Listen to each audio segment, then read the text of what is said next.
Mu Rwanda hagomeje kugaragara inkuru z'incamugongo, aho ibyamamare bitandukanye ndetse n'abantu bari ku buyobozi bukomeye bakomeje kwitaba Imana mu buryo butunguranye, aho Abanyarwanda bari gutungurwa bamwe bakavuga ngo ibi ni ibiki bikomeje kubera mu gihugu cyacu cy'u Rwanda.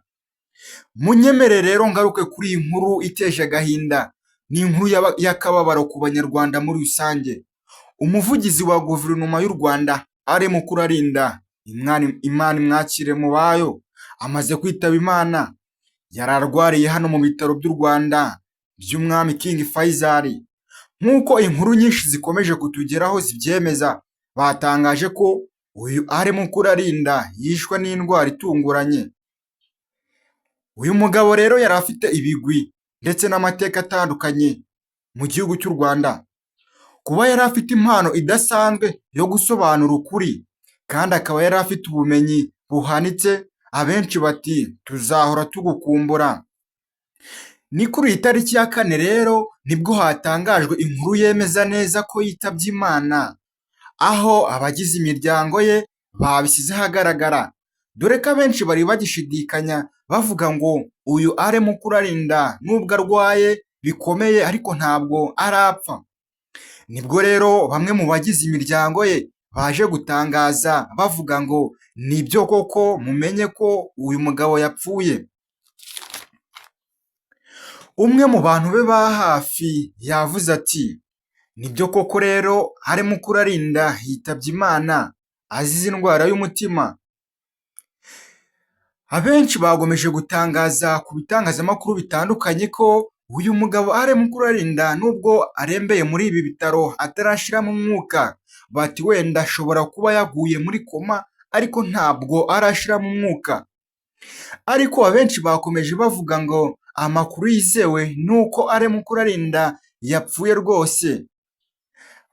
Batangaje ko ejo umugore we aribwo yafashe indege aza i Kigali, asanga uyu mugabo we Ale Mukurarinda muri ibi bitaro yamaje gushiramo umwuka. Uyu rero Ale Mukurarinda azibukirwa kuri byinshi bitandukanye, uretse kuba yari umuvugizi wa guverinoma wungirije y'igihugu cy'u Rwanda, yabaye n'umuvugizi w'ubushinjacyaha muri iki gihugu cy'u Rwanda. Ale Mukurarinda yari umuhanga cyane ndetse yari n'umuhanzi wacuranze indirimbo zitandukanye cyane, dore ko yagaragaye mu bikorwa byo gufasha abahanzi batandukanye mu myaka yasize, aho twasangamo nk'umuhanzi Clarisse Karasira ndetse na Nsengiyumva uzwiho ku izina ry'Igisupusupu. Mu by'ukuri rero uyu mugabo yari afite amateka kandi yakoze byinshi bitandukanye byahesheje igihugu cy'u Rwanda ishema, ahubwo ikintu batari bemeza neza kandi batari bakira Abanyarwanda ni uko bagishidikanya bavuga ngo ntabwo arashiramo umwuka neza. Natwe rero mu nkuru ziri kutugeraho turi kubona ibitangazamakuru bitangaza gutyo ko byarangiye iby'uyu mugabo wari umuvugizi wa guverinoma y'igihugu cy'u Rwanda.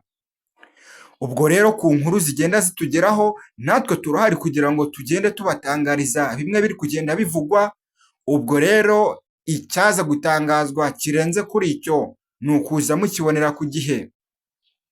Gusa bimwe biri kugomeza gutangazwa n'abantu batandukanye nuko iby'uyu mugabo byarangiye, ahubwo bari gutangaza bati bari gupanga uburyo ki bajya ku kiriyo, kuko iby'uyu muyobozi wari ukomeye mu gihugu cy'u Rwanda byarangiye.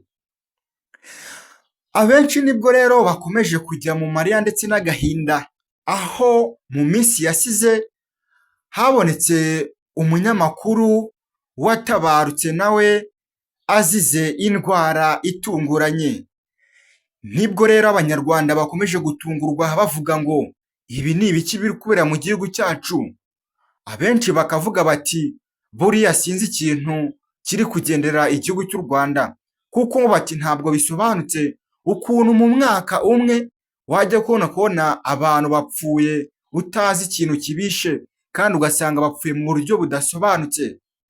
Abenshi biri kubatungura cyane, ariko bakavuga bati nta kundi byagenda, iyi si tubayemo ntacyo wabihinduraho. Bati abari gupfa rero bakomeze kuruhukirirwa mu mahoro kuko ntacyo wabihinduraho muri ubu buzima. Iyi nkuru niba ari ukuri y'umuvugizi wa guverinoma wungirije w'u Rwanda arimo kurarinda niba yitabye Imana aruhukirirwe mu mahoro. Kandi turaza gukomeza kubagezaho amakuru uko amasaha arimo agenda, bari kugenda bavuga byinshi bitandukanye, ariko nawe icyo nakubwira ugume ku murongo uraza ubona byinshi bitandukanye hano kuri Comeka TV. Murabizi ndi byose ku mubumbe, ni ukubagezaho buri kimwe cyose kigaragaye ko ari nk'aho ari gisha mu matwi yanyu. Mukomeze kugubwa neza rero, turacyari kumwe hano ku murongo ndetse no kuri televiziyo ya Comeka TV. Aha ni ibisanzwe kuhabonera byinshi bitandukanye harimo entertainment ndetse na music ku bakunzi bayo. Ubwo rero nawe icyo ukwiye kumanza wakora ni ugukanda kuri buto ya subscribe ukaba udushigikiye ku rwego rukomeye cyane. Kandi rero nyine ubwo buri kimwe cyose kiziye ku gihe ugomba kukibona ahangaha kuri Comeka TV. Gahunda ni ugukanda subscribe kandi ukaza uhereza n'abandi ibiganiro binyuze hano kuri Comeka TV. Ndabashimiye cyane mwese mwamaje gukora subscribe ndetse namwe mutarayikora, iki ni cyo gihe cyiza cyo kugira ngo ubikurikirane kuko bizaza bigufasha kuza ubona byinshi bitandukanye kandi ku gihe cya nyacyo. Mwakoze cyane kudukurikirana, ubwo amakuru uko agenda aza namwe muzaza mubibonera ku gihe.